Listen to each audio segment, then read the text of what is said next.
এই জগতে অনেকে আছে যারা গোবিন্দের লীলাকে নিয়ে অনেক কটূক্তি করে। কি বলে, গোবিন্দ একজনকে ছেড়ে কত রমণীদের নিয়ে লীলা করেছে, তার বেলায় দোষ নেই, আমরা একজনকে ছেড়ে আরেকজনকে ভালোবাসলে আমাদের বেলায় যত দোষ। বলে না, গোবিন্দ কনিষ্ঠ অঙ্গুলিতে গিরি গোবর্ধন ধারণ করেছিল, তুমি কি পারবে? তাহলে সবকিছুর সঙ্গে যদি তার সঙ্গে তুমি নিজেকে এক করতে চাও, এটার বেলাও তো করতে হবে, সেটা তুমি পারবে না। কিন্তু গোবিন্দ যাদের নিয়ে লীলা করেছিলেন তারা কারা? তারা প্রকৃতই কি নারী নাকি তারা পুরুষ? কেন করেছিলেন? যারা ভিতরে প্রবেশ না করেছে তারা তো ভুল উক্তি করবেই। দেখুন, ভগবান যাদের নিয়ে রাস করেছিল এরা হলো 60,000 বাল্যখল্য মুনি ঋষি। ব্রহ্ম বৈবর্ত পুরাণের কথা একটু মন দিলেই আমরা আমাদের ভুলটা দূর করতে পারবো। ভগবান যখন সৃষ্টির চিন্তা করেন, ব্রহ্মা বিষ্ণু মহেশ্বরকে সৃষ্টি করেন, সবার আগে সৃষ্টি করেছিলেন মা পার্বতীকে, যোগমায়াকে। আহা, মা পার্বতীকে সৃষ্টি করার পর অনেক সাধনার পর মা পার্বতী অনেক সাধনা করেছিলেন ভোলানাথকে নিজের করে পাবার জন্য।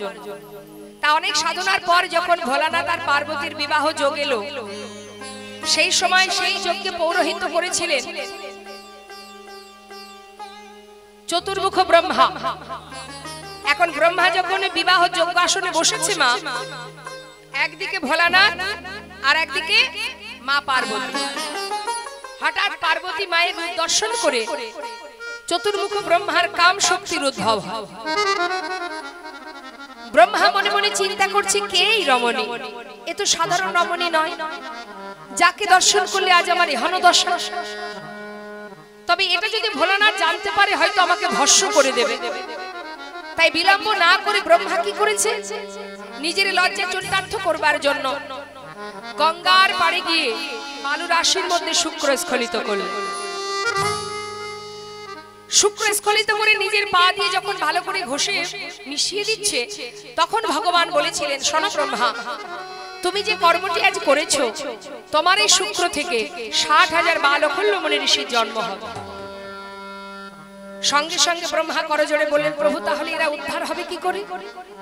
বললেন, এ জন্মে নয়, আগত ত্রেতা যুগে আমি যাব রামচন্দ্র হয়ে। সীতাকে উদ্ধার করার সময় যখন আমি বনে বনে ঘুরবো, সেই সময় এই 60,000 মুনি ঋষিকে আমি উদ্ধার করব। মাগো এলো ত্রেতা যুগ। ত্রেতা যুগে সেই 60,000 বালখল্য মুনি ঋষি যারা সকলে কঠিন সাধনায় বসে আছে, নৈমিষারণ্যে হেট মুন্ডে ঊর্ধ্ব পদে, পা দুটো উপরের দিকে মাথাটা নিচের দিকে, এমন ভাবে সাধনা করছে। সেই সাধনায় সন্তুষ্ট হয়ে প্রভু রামচন্দ্র মা সীতাকে উদ্ধার করার সময় ওই বনের ভিতরে নৈমিষারণ্যে গিয়ে বলে উঠলেন, হে মুনি ঋষিগণ, তোমাদের সাধনায় আমি সন্তুষ্ট, তোমরা বর চাও, বলো কি চাই। সেই 60,000 মুনি ঋষিগণ প্রভুকে বলেছিলেন, দয়াময়, একটা রমণীর জন্য তুমি পাগলের মতো বনে বনে ঘুরছো। আমি বুঝেছি তুমি নারীকে বেশি ভালোবাসো, তাই আমাদের মনে বাসনা, আমরা নারী দেহ পেতে চাই। ভগবান বললেন, অসম্ভব, এবার আমি দিতে পারবো না, অন্য কোনো বর চাও। একটা পুরুষ একটি রমণীর মন জয় করতে পারে না, তোমরা 60,000 মুনি ঋষি সবাই নারী দেহ পেতে চাও। আরে এত সাধনার জন্ম পেয়েছো, সাধু জন্ম পেয়েছো, তোমরা নারী হতে চাও, এবার আমি দিতে পারবো না। 60,000 মুনি ঋষি বলে উঠলেন, এই বর যদি তুমি না দাও তাহলে চলে যাও। হে ভগবান, তুমি একটি রমণীর জন্য পাগলের মতো ঘুরছো, তাই দেখে আমাদের মনে বাসনা জেগেছে, আমরা নারী দেহ পেতে চাই। একটা রজনীতে তোমাকে আমরা পতিরূপে লাভ করতে চাই। আর এই বাসনা যদি পূর্ণ নাই করবে, কেমন ভগবান তুমি? ভক্তের বাঞ্ছা পূর্ণ করতে পারো না, চলে যাও তুমি, চাই না তোমার বর। তবে একটা কথা শুনে রাখো, যে অগ্নি প্রজ্বলিত করে আমরা তপস্যায় বসেছি, এই আগুনে আমরা আমাদের প্রাণ বিসর্জন করব। ভগবান দেখলেন আর তো কোনো উপায় নেই। আচ্ছা বেশ, তোমরা সবাই নারী দেহ পেতে চাও তো ঠিক আছে, তোমাদের মনোবাসনা পূর্ণ হবে। তবে একটা কথা, তোমাদের বাসনা পূর্ণ করব একটা রজনীর জন্য, সেটা এ যুগে নয়, আগত দাপর যুগে। তোমরা যাবে বৃন্দাবনের ব্রজগোপী হয়ে, আর আমি যাব কৃষ্ণ হয়ে। একটা রজনীতে তোমরা সবাই আসবে বনের মধ্যে, আমি সবার বাসনা পূর্ণ করব। তবে সেই দিনটা কোন দিন জানো? শুনে রাখো। বিছড়ি কেহ নিজহি দেহ, কেউ ঘর ছেড়ে যাচ্ছে, কেউ দেহ ছেড়ে যাচ্ছে গোবিন্দ সেবা। তা যদি প্রকৃত কেউ ভক্ত হয় সেই পারে দেহ ছেড়ে গোবিন্দ সেবায় যেতে। বৃন্দাবনে আলাভোলা গোয়ালিনীগণ যারা গোবিন্দকে এত ভালোবাসতেন মা, কোন কোন গোপী যারা স্বামীর শয্যা পরিত্যাগ করে যাচ্ছে জগৎপতির সেবায়। দুই প্রকারের স্বামী আছে বৃন্দাবনে। বৃন্দাবনে বলা ভুল হবে, আমাদের ইহ জগতেও আছে। একজন হচ্ছে কৃষ্ণ বহির্মুখী, আর একজন হলো কৃষ্ণ উন্মুখী। মানে যারা গোবিন্দকে ভালোবাসে সেই ঘরের কুলবধূ যদি গোবিন্দ সেবায় যায় তাতে কোনো বাধা আসে না। কিন্তু যারা গোবিন্দকে ভালোবাসে না সেই ঘরের কুলবধূ যদি ভগবানের সেবা দিতে যায় তাদের পদে পদে বিপদে পড়তে হয়। তা বৃন্দাবনের আলাভোলা গোয়ালিনী যেই না গোবিন্দের মুরলীধ্বনি শুনেছে, তারা তো আশাপথে নয়ন দিয়েছিল এতদিন মা, যুগ যুগ ধরে আশা করে আছে। আর যেই না বাঁশি বেজেছে আর কি তারা ঘরে থাকতে পারে? সারাদিন অপেক্ষায় ছিল কখন গোবিন্দ বাঁশি বাজাবে। গৃহকর্মে রত ছিল সবাই, কেউ সন্তানকে সেবা দিচ্ছিল, কেউ স্বামীর শয্যায় শয়নে ছিল। হঠাৎ বাজলো, যেই না মুরলীর ধ্বনি শুনতে পেল, কোন কোন গোপী নিজেকে সাজাচ্ছিল। যেই না মুরলীর ধ্বনি শ্রবণ করেছে, সঙ্গে সঙ্গে কোন গোপীর এক চোখে কাজল পরা হয়েছে আর এক চোখে পরা হয়নি। মুরলীর ধ্বনি শোনা মাত্রই ধেয়ে চললেন গোবিন্দ সেবা। কোন গোপীর এক চরণে আলতা আর এক চরণে পরা হয়নি। কোন গোপীর এক করে কঙ্কন পড়েছে আর এক করে পরা হয়নি। কোন কোন গোপীর এক কানে দুল আর এক কানে পরা হয়নি। যে যে অবস্থায় ছিল মুরলীর ধ্বনি শোনা মাত্রই সঙ্গে সঙ্গে ধেয়ে চললেন গোবিন্দ সেবা।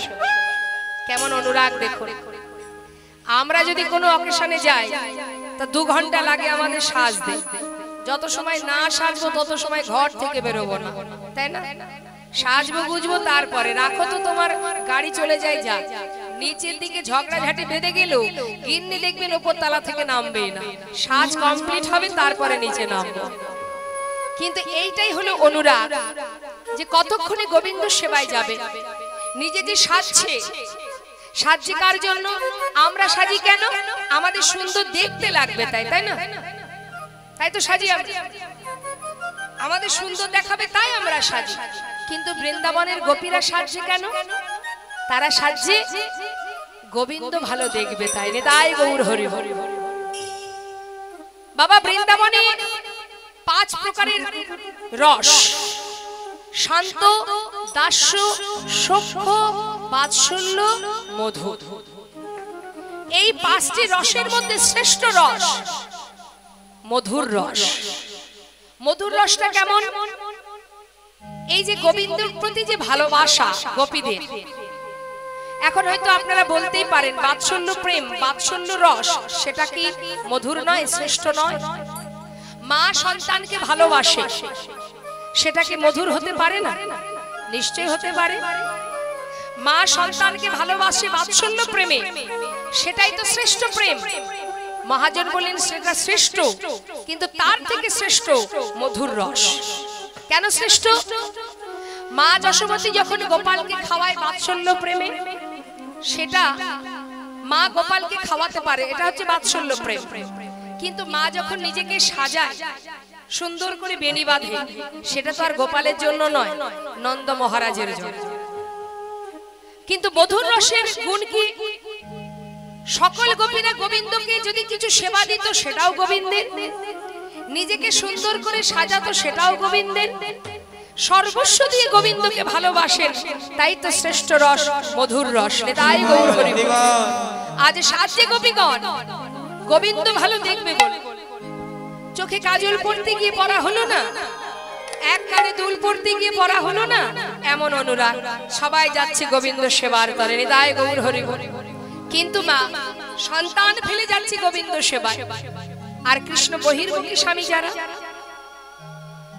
যারা গোবিন্দকে ভালোবাসে না, সেই ঘরের কুলবধূ যখন ঘর থেকে এক পা বাইরে রেখেছে, এমন সময় ঘরের ভিতর থেকে তার স্বামী তার হাতটা চেপে ধরলেন। এই এত রাত্রে কোথায় যাচ্ছিস? সেই গোপী বলে উঠলেন, স্বামী ছেড়ে দাও আমায়, আমায় যেতে হবে। ছেড়ে দেব মানে? এত রাত্রে আমাকে ছেড়ে যাচ্ছিস কার কাছে? স্বামীর কাছে। স্বামীর কাছে? আমি তো তোর স্বামী, বল আমাকে ছেড়ে কার কাছে যাচ্ছিস এত রাত্রে? বললাম তো আমি চলেছি স্বামীর কাছে। তবে স্বামী গো, আমি যে স্বামীর কাছে চলেছি সে আমার একার স্বামী নয়, তাকে যে ভালোবাসে সে তারই হয়ে যায়। সে আমারও স্বামী, সে তোমারও স্বামী, সে জগতে জীবের স্বামী, সে জগৎ স্বামী। আমি চলেছি জগৎ স্বামীর কাছে। স্বামী গো, আজ আমায় ছেড়ে দাও, আজ আমায় যেতেই হবে। আমি দুটো তোমার পায়ে পড়ি, আর কখনো যাব না। আজকে রজনীটা আমায় ছেড়ে দাও। অসতী, কলঙ্কিনী, তাহলে এতদিন আমি অসতীর ঘর করছি, আমাকে ছেড়ে অন্য স্বামীর কাছে যাওয়া? শুনে রাখ, তোর পিতা অগ্নি সাক্ষী করে আমার সঙ্গে তোর বিবাহ দিয়েছে। তোর সব কিছুর উপরে শুধু আমার অধিকার। ঠিকই বলেছো স্বামী, আমার পিতা অগ্নি সাক্ষী করে আমার সঙ্গে তোমার বিবাহ দিয়েছে। বিবাহ তো দিয়েছে এই দেহটার সঙ্গে।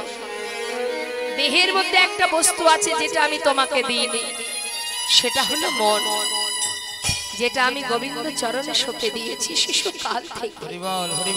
স্বামী গো, আজ যে আমাকে যেতেই হবে। একদিন দুই দিন নয়, যুগ যুগ ধরে আশা করে বসে আছে এই একটা রজনীর জন্য। স্বামী, আজ আমি তোমার কোনো কথাই শুনবো না। আজকে রজনীটা তুমি আমায় ছেড়ে দাও। অসতী, কলঙ্কিনী, তাহলে শোন, ওই মনটা আমাকে দে। কি করে দেব?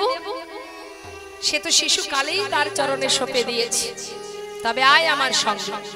হাতটা ধরে টানতে টানতে ঘরের ভিতরে নিয়ে গিয়ে দরজাটা বন্ধ করে ভিতরে রেখে সেই গোপীকে বলে উঠলেন, শুনে রাখ, আমি যদি তোর দেহপতি হই, আমার জন্য দেহটা রেখে তোর এই মনটা নিয়ে যা সেই পরমপতির কাছে। দরজায় শিকল তুলে দিল। সেই গোপী কেঁদে উঠলেন, বললেন, স্বামী গো, তোমার কথাই যেন সত্য হয়। এই দেহটা ফেলে মনটা নিয়ে যেন আমি যেতে পারি সেই পরমপতির কাছে। হে বিপদ ভঞ্জন মধুসূদন, এমন স্বামীর সংসারে তুমি আমাকে দিয়েছো যে তোমাকে চেনে না, তোমাকে বোঝে না। একদিন নয়, দুই দিন নয়, যুগ যুগ ধরে আশা করে বসে আছে এই একটা রজনীর জন্য। একবার কৃপা করো, দেখা দাও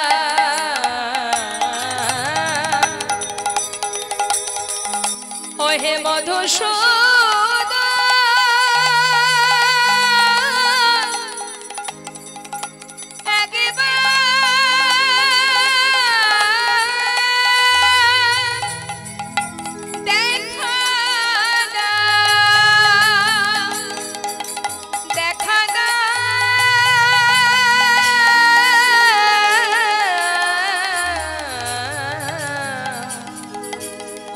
বিপদ ভঞ্জন মধুসূদন,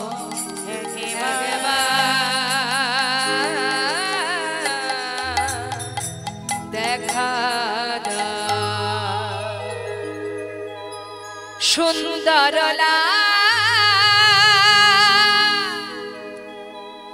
যশোদা দুলা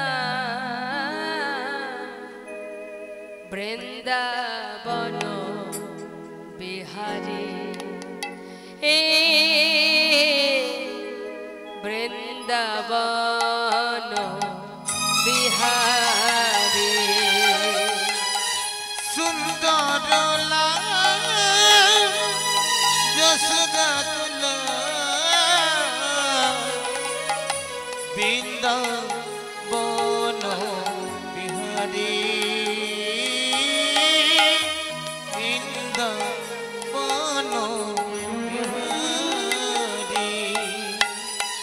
সুন্দরলা যশোদা দুলা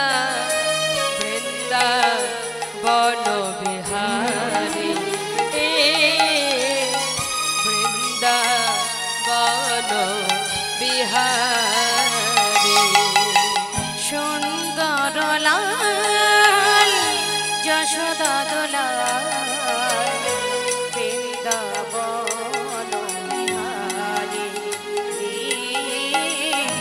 বৃন্দাবন বিহারী ভক্ত ডাকিলে রহিতে পারো না ভক্ত ডাকিলে তুমি রহিতে পারো না ইহাই তব বেদে শুনি ইহাই তব বেদে শুনি বৃন্দাবন বিহারী বৃন্দাবন বিহারী সুন্দর লাল যশোদা দোলায় বৃন্দাবন বিহারী বৃন্দাবন বিহারী একবার আসিয়া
বৃন্দাবন বিহারী বৃন্দাবন বিহারী সুন্দর লাল যশোদা দোলায় ওই না বৃন্দাবন বিহারী বৃন্দাবন বিহারী সেই গোপী ঘরের মধ্যে কাঁদতে কাঁদতে অচৈতন্য হয়ে পড়লেন। হে বিপদ ভঞ্জন মধুসূদন, বহু জন্মের সাধনা একটি রজনীতে তোমায় পাবো, এমন সংসারে তুমি আমায় পাঠালেন যে আমায় চিনল না, যে তোমায় বুঝল না। গোবিন্দ, তুমি তো বিপদ ভঞ্জন, একবার করে কৃপা করো। তুমি নিজ গুণে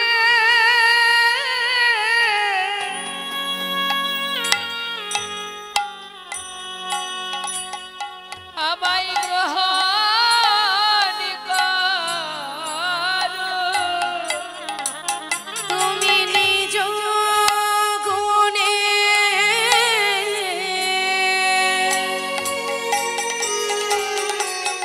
আমায় গ্রহণ করো।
ভগবানকে ডাকে, ডাকার মতো যদি ডাকতে পারে অবশ্যই ভক্তের ডাকে ভগবান সাড়া দেন। সেই গোপী ঘরের মধ্যে কাঁদতে কাঁদতে অচৈতন্য হয়ে পড়লেন। ভগবান সেই গোপীকে রাসমঞ্চে নিয়ে গেলেন। কিভাবে? দেহটা থাকলো পড়ে, সূক্ষ্ম আত্মাকে তুলে নিয়ে নতুন কলেবর ধারণ করে ষড়রিপুকে 6 চাকা করে মনোরথে করে নিয়ে গেলেন সেই রাসমঞ্চে। মহাজন বললেন, সকল গোপীরাকে পাইল সে রামা। গোবিন্দ দাসে বলে, আমি কি দিব উপমা? ঘর ছেড়ে ভগবানের সেবায় যাওয়া যায়, দেহ ছেড়ে যাওয়া তো সহজ কথা নয়। আজ রাসমঞ্চে দেহ ছেড়েও চললেন গোপীগণ নতুন কলেবর ধারণ করে। বৈষ্ণব মহাজন বললেন, দেখো শিথিল ছন্দ নিবিক বন্দ, শিথিল ছন্দ নিবিক বন্দ, শিথিল ছন্দ নিবিক বন্দ, ছন্দ নিবিক বন্দ, বেগে ধাওয়াত যুবতী বৃন্দরে। আহারে আহারে আহারে, ওই না শিথিল ছন্দ নিবিক বন্দ, বেগে ধাওয়াত যুবতী বৃন্দরে। আহারে আহারে আহারে, কিবা খসত বসন রসন খসত বসন রসন, আহা খসত বসন রসন, ওই না খসত বসন রসন তেলি, গলিত বেনি দলনি, হায় হায় গলিত বেনি দুলুনি, আহা গলিত বেনি দুলুনি। আহারে আহারে আহারে আহারে, ততহি বেলি সখিনী মিলি কেহ কারক পথ না হেরি, ওইছে মিলাল বকুল চন্দ গোবিন্দ দাস বল, গোবিন্দ দাস বিপিনে মিলাল গপ নারী, হেরি হাসত মুরলী ধারি, নিরখি বয়ান পুছত বাত, প্রেম সিদ্ধ গাহনি। সুস্বাগতম মহাভাগা। গোবিন্দ আমার সকল গোপীকে দর্শন করলেন। সকল গোপী যেই না গোবিন্দের কাছে এলেন, গোবিন্দ বললেন, সুস্বাগতম। আপনাদের কাছে আমি একটু জিজ্ঞাসা করি, আপনারা কুশলে আছেন? সবাই সবাই ভালো আছেন তো? হ্যাঁ, সত্যি ভালো আছেন? ভালো করে মাথাটা দুলিয়ে বলুন, ভালো আছেন? কতটা ভালো আছেন? এত ভালো? তা এত ভালোই যদি থাকবেন তাহলে এত রাত্রে এখানে কি করতে এসেছেন? গরমে ঘুম আসতেছে না, আলু পচে গিয়েছে ঘরে।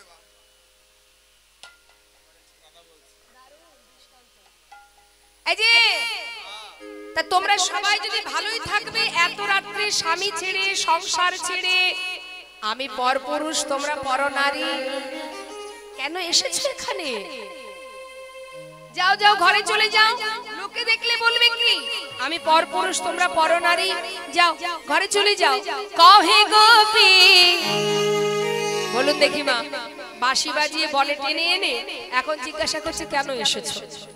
সকল গোপী মুখের দিকে হা করে তাকিয়ে মনে মনে চিন্তা করছে, তাই তো। এটা শ্যামনাকুর বলেটা কি? শ্যামনাকুর বলেটা কি?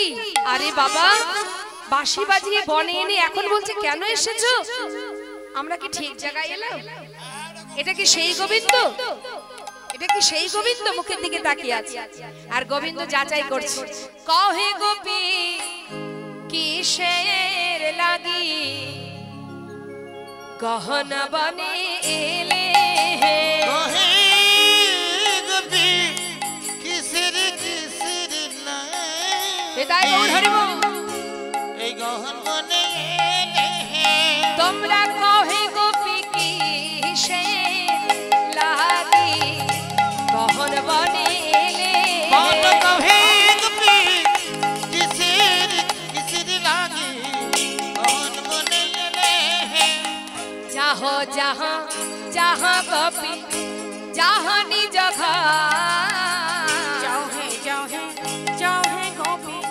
যাও নিজ ঘর, তোমরা যাহ যাহ যাহ গোপী যাহ নিজ ঘর, তোমরা যাও যাও বজ গোপী যাও নিজ ঘর। কদাচি আমার শোনে নহে ব্যবহার, কিসের লাগি আইলা গহন বনে।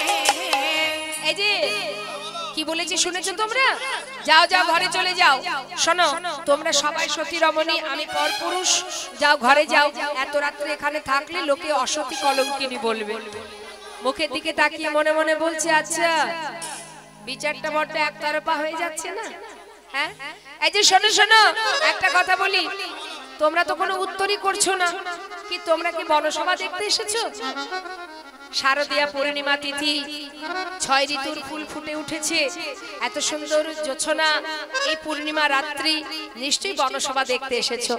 তা আমার মনে হয় যত সময় এসেছো দেখা হয়ে গেছে, এবার চলে যাও। তাও কোনো কথা বলছে না। কি হলো, উত্তর দিচ্ছ না কেন? শোনো শোনো, সতী রমণী কখনো পতিকে ছেড়ে আসে না। নিজ পতি ছেড়ে যেবা ওই পরপতি ভজে, নিজ পতি ছেড়ে যেবা পরপতি ভজে। লক্ষ্মী সমা মূর্তি হলে নরকে পড়ি মনে সে লাগে আইলা গহনে বলে বলে বলে ওহে গোপী কিসের লাগি গহন বনে। যাও যাও ঘরে চলে যাও। বলুন দেখি মা, বারবার যদি এইভাবে বলতে থাকে, যতই ধৈর্যশীল রমণী হোক, এক সময় তো তার মাথাটা গরম হবে, হবে কি না? বারবার বলছে তো, শান্ত প্রকৃতির রমণীরা শান্ত হয়ে মাথা নত করে শুনছে সব কথা, কিন্তু গোবিন্দ বারবার বারবার তাকে বলেই যাচ্ছে। তা বারবার যখন বলছে তখন আর তার ধৈর্য নেই। কেমন জানেন তো, ওই ঘরের মধ্যে ঘরের কোনায় যে কুনো ব্যাং থাকে না, দেখেছেন কুনো ব্যাং? কি আছে কুনো ব্যাং, দেখেছেন তো? আচ্ছা কুনো ব্যাং,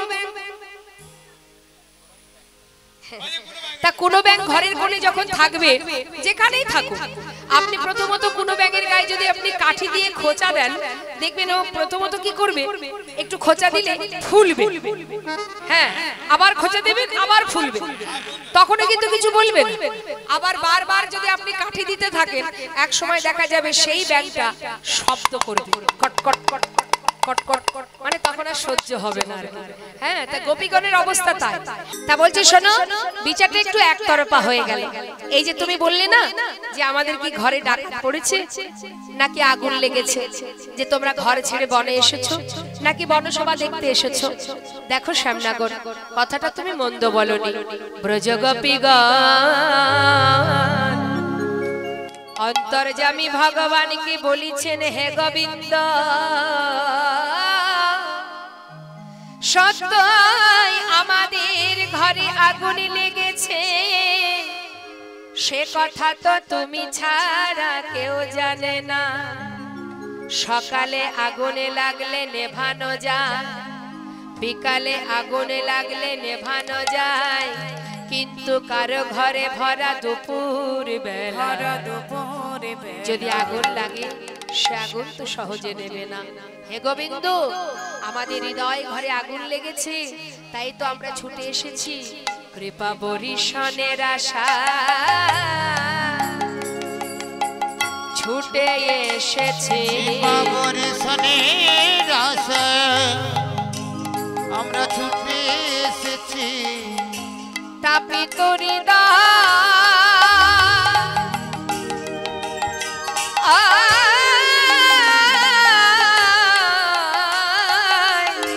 তাপিত হৃদয় শীতল করব বরিশনের আশা, ছুটে এসেছি।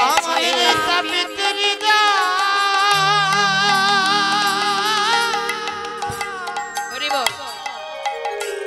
আমরা শীতল করিব, কৃপা বরিশনের আশায় ছুটে এসেছি। আমাদের মানব জনম ধন্য করব, বলি শোনা শোনা হে গোবিন্দ, মানব জনম তুমি শোনো শোনো হে গোবিন্দ, মানব জনমে ধন্য, তুমি শোনো শোনো হে গোবিন্দ, আমাদের মানব জনম ধন্য করতে, তুমি শোনো শোনো হে গোবিন্দ, বরিশনের আশায় ছুটে এসেছি। আমরা বড় আশা করে এসেছি হে গোবিন্দ, না না তুমি আর আমাদের কাঁদিও না। দেখো দেখো রজনী বৃথা যায়, আমাদের মনোবাসনা পূর্ণ করো। ভগবান সকল গোপীকে পরীক্ষা করতে করতে নিজেই হেরে গেলেন মা। এত হুকহত ব্রজ যৌবত মেলি, শোনে নন্দির নন্দন হরষিত ভেলি কবি পরশা তাহে করত বিলাস আনন্দে নিরক্ষয়ে গোবিন্দ দাস গোবিন্দ দাস সকল গোপীর সঙ্গে কথোপকথন হচ্ছে আর এদিকে প্রেমময় রাধারানী সখীদের বলেন এই সখী ওই দেখ বাজলো শ্যামের বাঁশি যেতে হবে অবিসারে চল আর দেরি না করে আমরা সবাই যাত্রা করি শ্রীমতী রাধারানী দেরি না করে এবার নিজেকে সুন্দর করে সাজাচ্ছে সাজছে কেমন ভাবে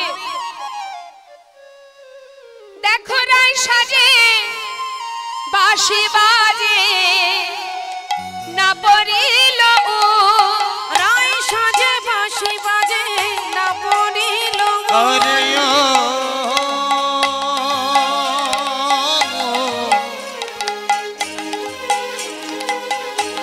হরিবল হরিবল আরে ও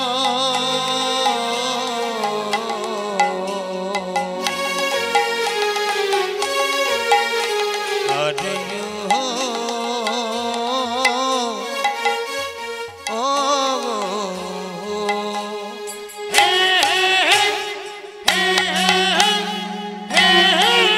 দেখো রায় সাজে বাঁশি বাজে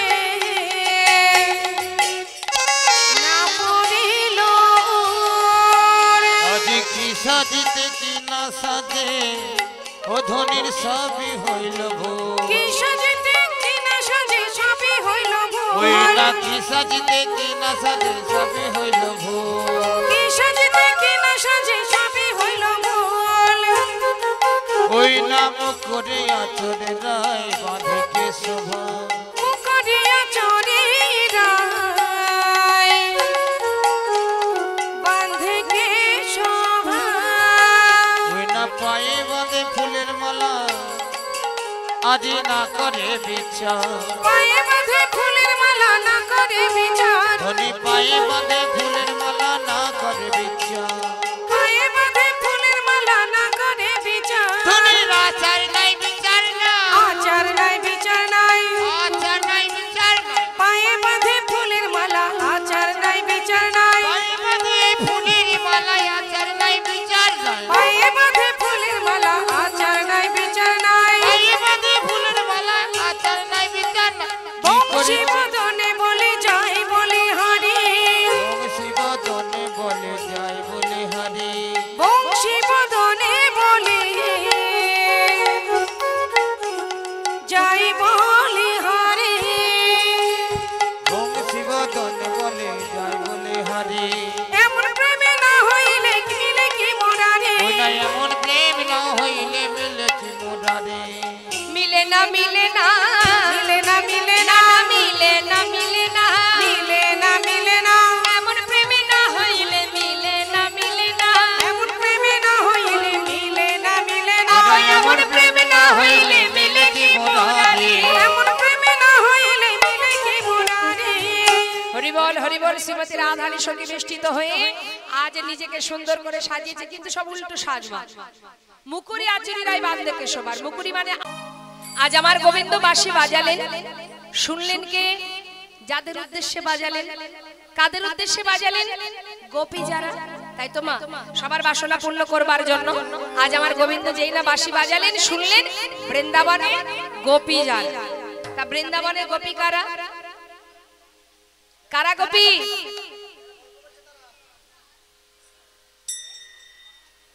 হরে কৃষ্ণ শুনুন তাহলে আমরা কি বলছি বৈষ্ণব মহাজন বলছি বৃন্দাবনে গোপী কারা কারা গোপী গোপী কারা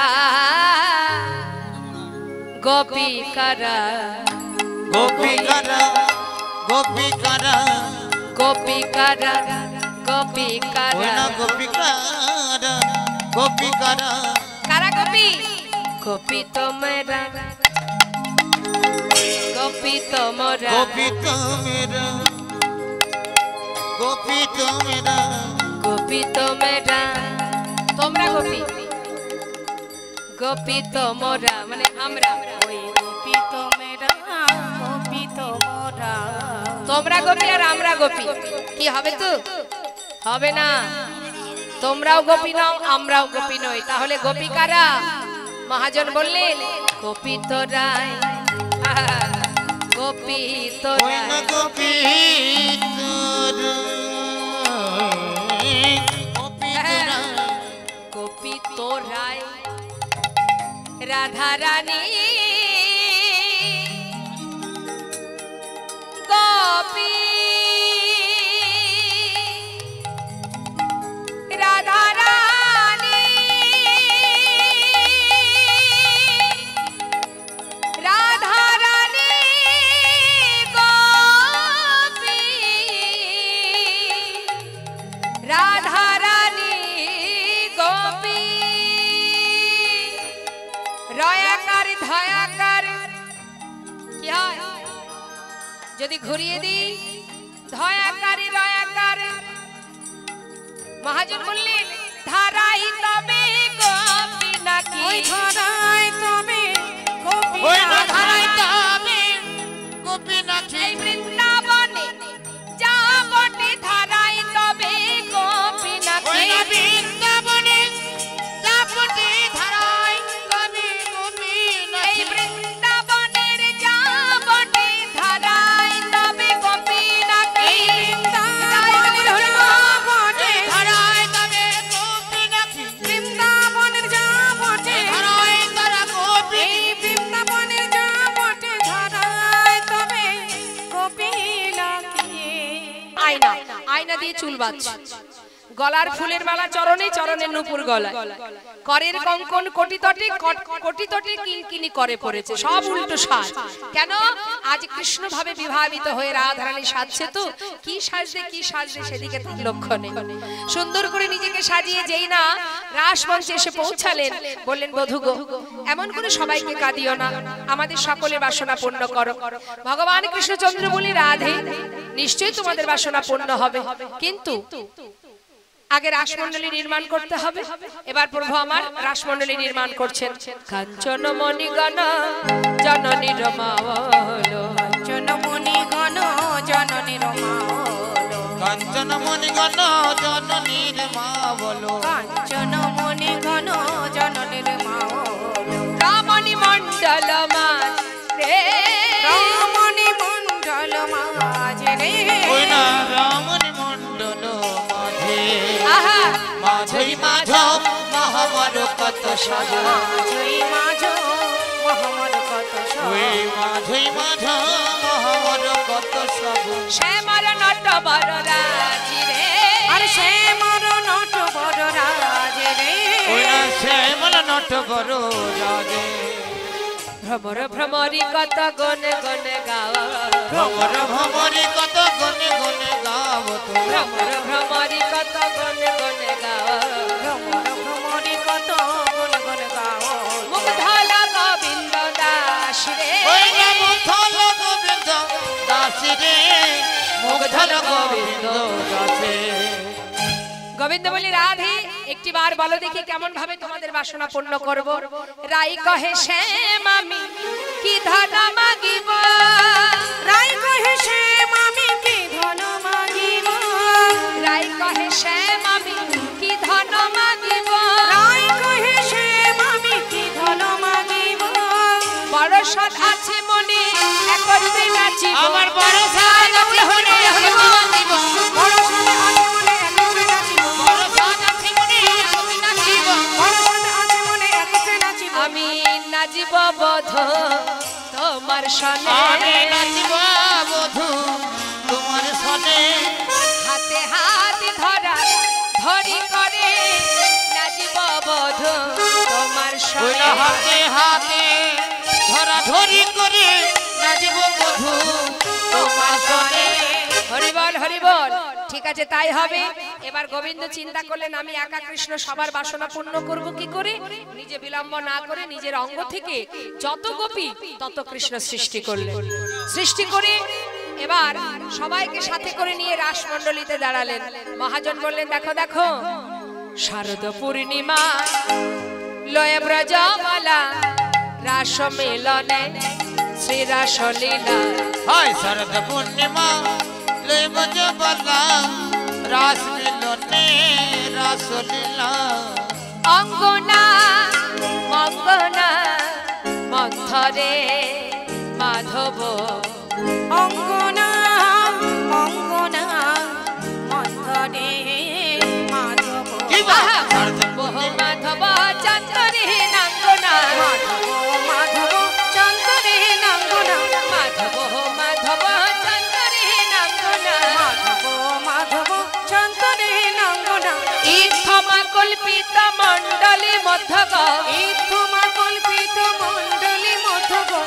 ননাং সংযোগ দেব কি নন্দন হরি বল হরি বল মঙ্গনা মন্থরে মাধব কিবা সরজ পূর্ণিমা লয়ে বজমালা রাস মিলনে রাস লীলা রাধে বললেন হে বধূ আমার মনে বাসনা তোমাকে সঙ্গে করে আনন্দ করব নৃত্য করব বেশ তাই হবে কিন্তু গোপীগণ বলে উঠলেন শ্যামনগর আমাদেরও বাসনা তোমাকে সঙ্গে করে নৃত্য করব তাই হবে এবার গোবিন্দ আমার সবাইকে সঙ্গে করে নিয়ে নৃত্য করছে আর আনন্দ করছে আচ্ছা আমার সঙ্গে আর কে কে নাচবে হাত তুলে দেখা নাচছে সবাই দর্শন করুন নাগর টেরে টেরে হেরায় রাই বয়া নাগর টেরে টেরে হরে রায় বয়া নাগর টেরে টেরে হরে রায় বয়া ও নাগর টেরে টেরে হরে রায় বয়া যুদ্ধে যুদ্ধে গোপী লয়া যশোদানন্দ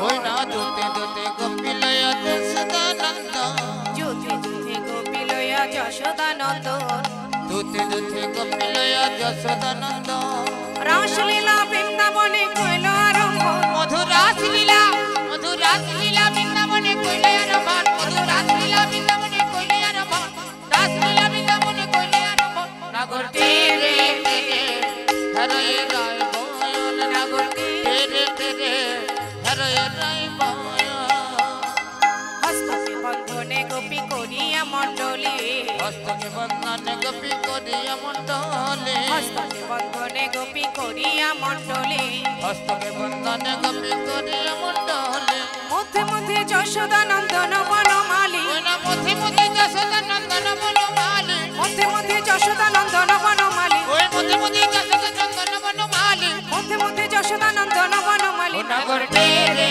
টেরে হরে রাই বয় নাগর টেরে টেরে হরে রাই বয় কোন গোপী নাচে গাই দেহ ধরে তার কোন গোপী নাচ গাই দেহ ধরে তার কোন গোপী নাচে গাই দেহ ধরে তার কোন গোপী নাচ গাই দেহ ধরে তার মধ্যে মধ্যে নৃত্য করে নাটুয়া গোপাল মধ্যে মধ্যে নৃত্য করে নাটুয়া গোপাল আবার মধ্যে মধ্যে নৃত্য করে নাটুয়া গোপাল ওই মধ্যে মধ্যে নৃত্য করে নাটুয়া গোপাল মধ্যে মধ্যে নৃত্য করে নাটুয়া ও গোপাল নাগর টেরে টেরে হরে রাই বয় নাগর টেরে টেরে হরে রাই বয় শ্যাম নটবর সঙ্গে কলাবতীর ঘটা শ্যাম নটবর সঙ্গে কলাবতীর ঘটা নব জলাধর যেন বিদ্যুতেরই ছটা নব হরি বল হরি বল জয় গৌর হরি বল ওই না নব জল ধরে যেন বিদ্যুতেরই ছটা নবজল ধরে যেন বিদ্যুতেরই ছটা নাগর টেরে টেরে হরে রাই বয় নাগর টেরে টেরে হরে রাই বয় এই যে শোনো সখীরা বলে উঠলেন শোনো শোনো এইভাবে নাচলে হবে না একসঙ্গে নাচলে বোঝা যায় না কি ভালো মান নাচলো আর কে মন্দ নাচলো তাই আমরা চাই সকল গোপী বলে উঠলেন আমরা চাই পৃথক পৃথক নৃত্য হোক সবাই আলাদা আলাদা নৃত্য করবে যে জয়ী হবে নৃত্য প্রতিযোগিতায় তাকে পুরস্কৃত করা হবে বেশ তাই হবে তা কি আগে নাচবে আমাদের রাধারানী নৃত্য পটীয়সী সে ভালো নৃত্য জানে তাই রাধারানীকে নিয়ে তো আমাদের অত ভয় নেই ভয় তো তোমাকে নিয়ে শ্যামনগর শুনেছি তুমি নাকি মাঠে মাঠে ধেনু চড়াও আর বনে গিয়ে নাকি ধেই ধেই করে নৃত্য করো তা আজ আমি চাই এই রাসমঞ্চে আমরা সমস্ত গোপীদের আমরা গোপীরা চাই যে তুমি এখানে নৃত্য করো রাধারানীর সঙ্গে নৃত্য করো শুনেছি তুমি নাকি নটবর আজকে নেচে দেখাও দেখি কেমন নাচতে জানো হ্যাঁ এই যে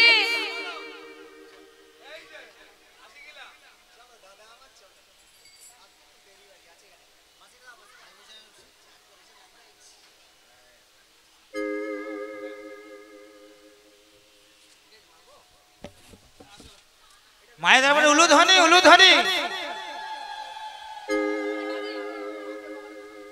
উলুধ্বনিটা বন্ধ হয়ে যাচ্ছে উলুধ্বনি দিন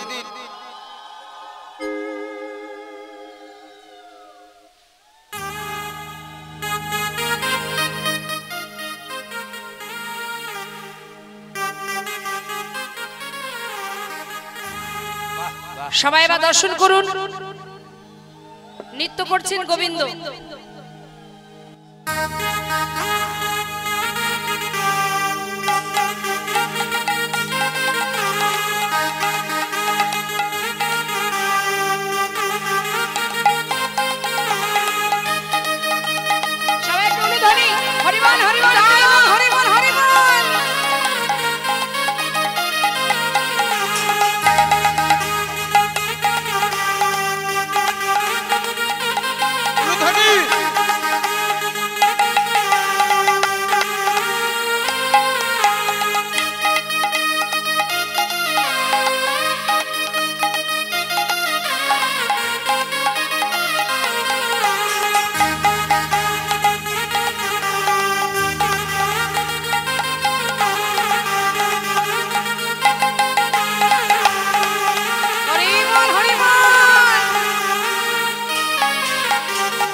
আপনারা খুশি হয়েছেন গোবিন্দের নৃত্য দেখে?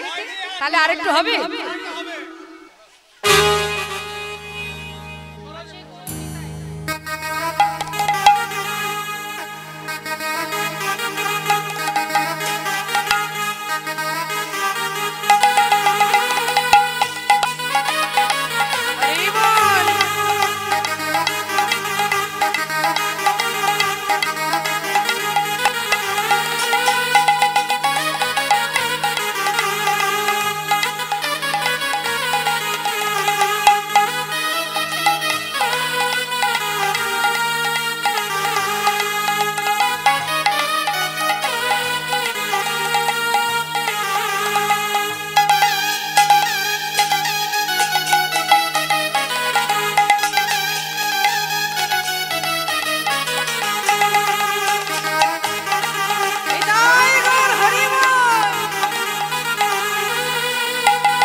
এখনো সবে তো শুরু।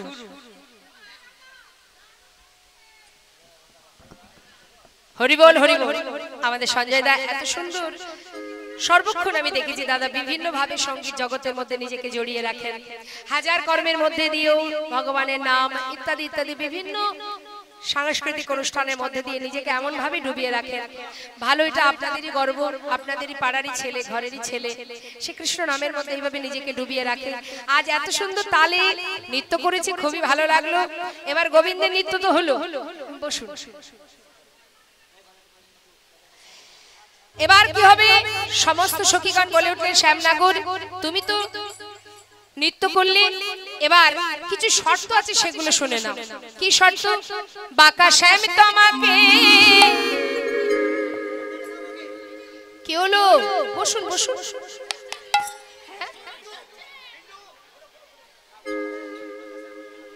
বাঁকা শ্যাম তোমাকে নাচতে হবে, বাঁকা শ্যাম তোমাকে নাচতে হবে। ত্রিগেদা ঝেনা খেটা ঠগুগুনা ঝিনিঝা, ত্রিগেদা জেনা খেটা ঠগুগুনা ঝিনিঝা, ত্রিগেদা জেনা খেটা ঠগুগুনা ঝিনিঝা, ঝা ঝা। এই যে শ্যামনগর শুনে নাও শর্তগুলো কি কি, যেভাবে নৃত্য করতে হবে। না নড়িবে গন্ড মুন্ড শ্রবণের কুণ্ড,